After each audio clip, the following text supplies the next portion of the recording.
નમસ્કાર દર્શક મિત્રો, હું નીતિન પટેલ. તમે જોઈ રહ્યા છો સમાચાર મેં આગળ ન્યૂઝ. હવે જોઈએ આજના સમાચાર. મહેસાણા શહેરના બી ડિવિઝન પોલીસ મથક વિસ્તારમાં ગેરેજ ખાલી કરવા બાબતે ચાલી રહેલા વિવાદમાં વળાંક આવ્યો છે.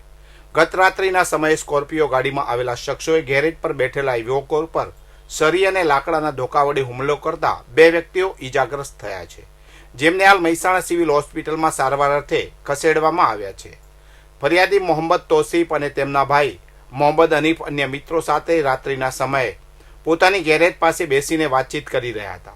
આ દરમિયાન મોડી રાત્રે આશરે 3 વાગ્યાના સુમારે આશીર્વાદ સોસાયટીમાં રહેતો સુનિલ ચૌધરી અને તેની સાથે અન્ય 3 અજાણ્યા શખ્સો કાળા કલરની સ્કોર્પિયો ગાડી લઈને ત્યાં ધસી આવ્યા હતા. હુમલાખોરે અગાઉ જેસીબીથી ગેરેજ તોડી પાડી હોવા છતાં સામાન કેમ હટાવતા નથી તેમ કહી ગાળાગાળી શરૂ કરી હતી. જ્યારે ફરિયાદીએ ગાળો બોલવાની ના પાડી ત્યારે ઉશ્કેરેલા સુનિલ ચૌધરીએ સરી વડે હુમલો કર્યો હતો. આ હુમલાને રોકવા જતા ફરિયાદીને જમણા હાથે ઈજા પહોંચી હતી. વચમાં છોડાવવા પડેલા અશોકભાઈ ન્યાયને પણ અન્ય શખ્સોએ લાકડાના ધોકા વડે બેફામ માર માર્યો હતો. હુમલાખોરોએ જતી વખતે ધમકી આપી હતી કે જો ગેરેજ ખાલી નહીં કરો તો જાનથી મારી નાખશું. ઘટના બાદ ભોગ બનનારે તુરત જ 112 નંબર પર ડાયલ કરી પોલીસને જાણ કરી હતી. પોલીસની ટીમ તાત્કાલિક ઘટના સ્થળે પહોંચી હતી અને બંને ઈજાગ્રસ્તોને મહેસાણા સિવિલ હોસ્પિટલ ખાતે ખસેડાયા હતા. હાલ સિવિલ હોસ્પિટલના સર્જિકલ વોર્ડમાં બંનેની સારવાર ચાલી રહી છે. મહેસાણા બી ડિવિઝન પોલીસે આ મામલે ગુનો નોંધી વધુ તપાસ હાથ ધરી છે.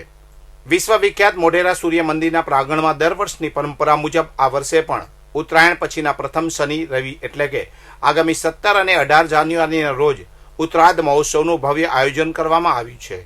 ભારતીય શાસ્ત્રીય સંગીત અને નૃત્યની ધરોહરને જીવંત રાખતા આ મહોત્સવમાં વિશ્વવિખ્યાત દેશ વિદેશના નામાંકિત અને લબ્ધ પ્રતિષ્ઠિત કલાકારો પોતાની કલાના કામણ પાથરશે.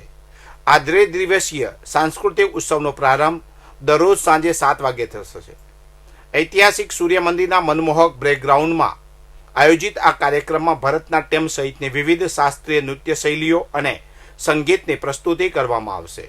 મહેસાણા એસીબી દ્વારા લાંચિયા કર્મચારીઓ વિરુદ્ધ લાલ આંખ કરવામાં આવી છે. શહેરમાં આવેલ બીએનડી એનર્જી ફિટનેસ સેન્ટરના એક ડેટા એન્ટ્રી ઓપરેટરને લોડિંગ રિક્ષાના ફિટનેસ સર્ટિફિકેટના કામ માટે 500 રૂપિયાની લોચ લેતા રંગે હાથ ઝડપી પાડવામાં આવ્યો છે. એક જાગૃત નાગરિકે પોતાની લોડિંગ રિક્ષાનું રીપાર્સિંગ કરાવવા માટે ફિટનેસ સર્ટિફિકેટ મેળવવા ઓનલાઈન અરજી કરી હતી. આ કામગીરી માટે તેઓ બીએનડી એનર્જી ફિટનેસ સેન્ટર ખાતે ફરજ બજાવતા data entry operator Amit Kumar Prahladbhai પટેલને મળ્યા હતા. અમિત કુમારે આ કામ કરી આપવા માટે કાયદેસરની ફી ઉપરાંત વધારાના 500 રૂપિયાની લાંચની માગણી કરી હતી. ફરિયાદી લાંચની રકમ આપવા માંગતા ન હોવાથી તેમણે મહેસાણા એસીબીનો સંપર્ક કર્યો હતો. ફરિયાદના આધારે એસીબીની ટીમ ગત રોજ એટલે કે 9 જાન્યુઆરી 2026ના રોજ સટકું ગોઠવ્યું હતું. મહેસાણામાં સેધણી પાર્લર પાસે જ્યારે આરોપી અમિત કુમાર પટેલે ફરિયાદી સાથે હેતુલક્ષી વાતચીત કરી લાંચના 500 રૂપિયા સ્વીકાર્યા ત્યારે જ પૂર્વ આયોજિત પ્લાન મુજબ એસીબીની ટીમે તેને રંગે હાથ પકડી પાડ્યો હતો. વિસનગરના તરફ ગામમાં આવેલા વાડીનાથ શિવધામ ખાતે સમાન સોમનાથ સ્વાભિમાન પર્વ નિમિત્તે 72 કલાકની અખંડ શિવધૂનનો પ્રારંભ થયો છે. શુક્રવારે વહેલી સવારથી શરૂ થયેલી આ શિવધૂનમાં રાજ્યના કેબિનેટ મંત્રી ઋષિકેશભાઈ પટેલ પણ જોડાયા હતા. આ શિવધૂન મંદિરના મહંત જયરામગીરી બાપુના સાનિધ્યમાં શરૂ થઈ હતી. વિસનગર સહિતની વિવિધ ભજન મંડળીઓએ શિવધૂન ગાવાની શરૂઆત કરી હતી. બપોર બાદ મંત્રી ઋષિકેશભાઈ પટેલે ભગવાન શિવની પૂજા કરી ધૂનમાં ભાગ લીધો હતો.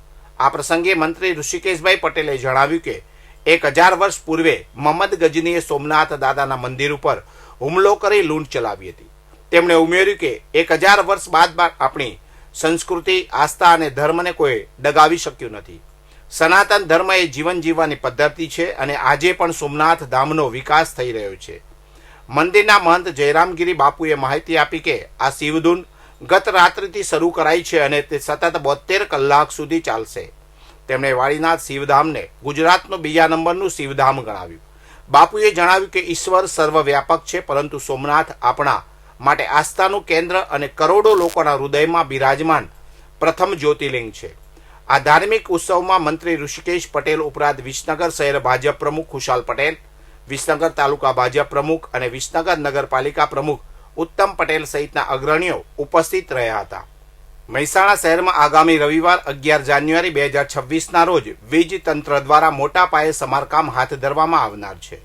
66 કેવી મહેસાણા સબસ્ટેશનમાં જરૂરી મેન્ટેનન્સની કામગીરીને પગલે મહેસાણા 1 અને મહેસાણા 2 હાઈવે હેઠળ આવતા અનેક વિસ્તારોમાં સવારથી સાંજ સુધી વીજ પુરવઠો બંધ રાખવાનો નિર્ણય લેવાયો છે.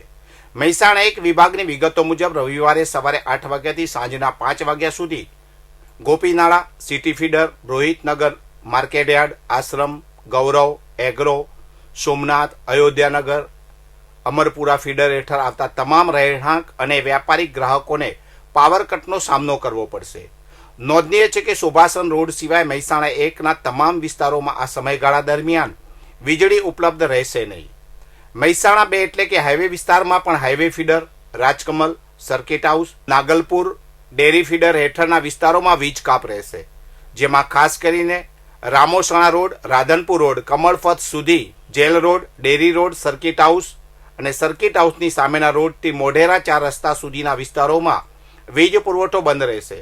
વીજ કંપની દ્વારા જણાવવામાં આવ્યું છે કે સમારકામની કામગીરી પૂર્ણ થયા બાદ કોઈપણ આગોતરી જાણ કર્યા વગર વીજ પુરવઠો ગમે ત્યારે પુનઃ સ્થાપિત કરવામાં આવશે.